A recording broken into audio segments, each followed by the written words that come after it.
Women's Sweet 16, 2-seed Maryland, winners of 15 in a row, taking on Texas. Did you know that a diamond is a Terps' best friend? Diamond Miller with the spin move. Oh, that is a thing of beauty.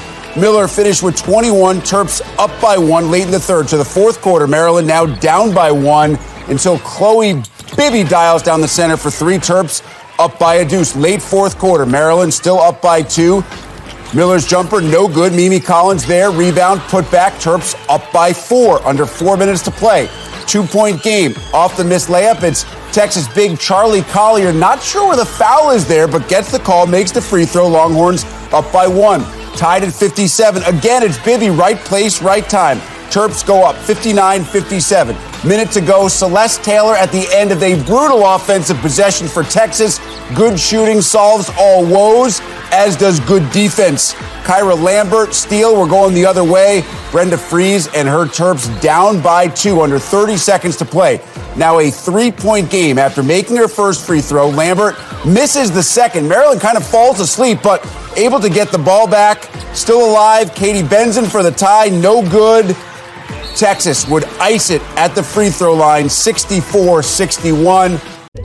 More on the disappointing end to Maryland's season with Christy Winter-Scott. Christy, Maryland had won 15 straight. They had won them all by double digits. This was a team that was averaging about, 90 points per game. Unable to do that against Texas. Why?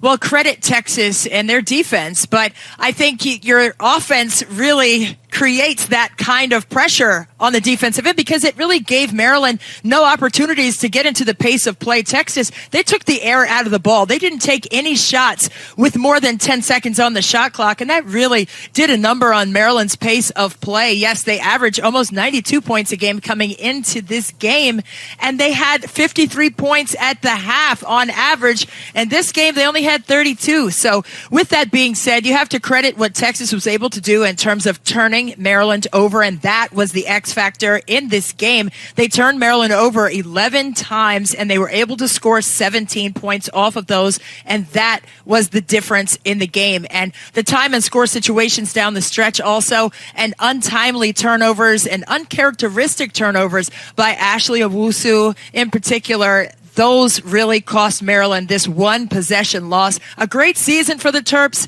definitely disappointing. I think they came into this game being 12-point favorites and only scoring 61 points after coming in averaging almost 92 a game. Definitely played into the hands of Texas in this one. Christy, was it just unfamiliar ground, or were you as surprised as I was with Maryland's late-game execution, or more to the point, their lack of late-game execution?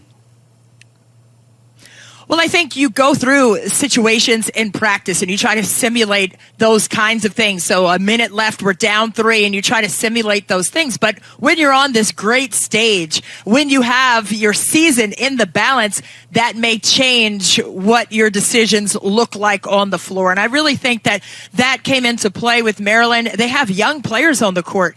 They have 2 sophomores out there, and Diamond Miller, who played great, and Ashley Owusu, who was tremendous in this game. And I just think that they need this experience. They need to go through these things to get to what they want, and that's to extend their season and try it again next year. And so Texas upsets the number 2 seed Maryland Terrapins. Maryland's season is done. But the Big Ten, Christy, is not done in the NCAA women's tournament. Indiana shocked the world by knocking off number 1 seed NC State. Now the Hoosiers take on Arizona. Both of these programs in the Elite Eight for the first time ever. So someone will also make their first trip to the Final Four. What should we watch for in this matchup? Defense from both teams. When you're talking about Indiana, that's what they do. They put their hard hats on, they take their lunch pails, and they go to work. But you're talking about an Arizona team with Ari McDonald, who is an All-American. She's already declared for the WNBA draft. She had 31 points to get Arizona to the Elite Eight for the first time in the history of their program, and they're going to have to put clamps on her. They're going to have to deny her touches. She had 6 threes in their last game, so she's playing with a ton of confidence. After the game, she said, hey, we heard we were going to get smacked, and I took it personally. But 5 players in double figures for Indiana, they're going to need that kind of offensive firepower against Arizona.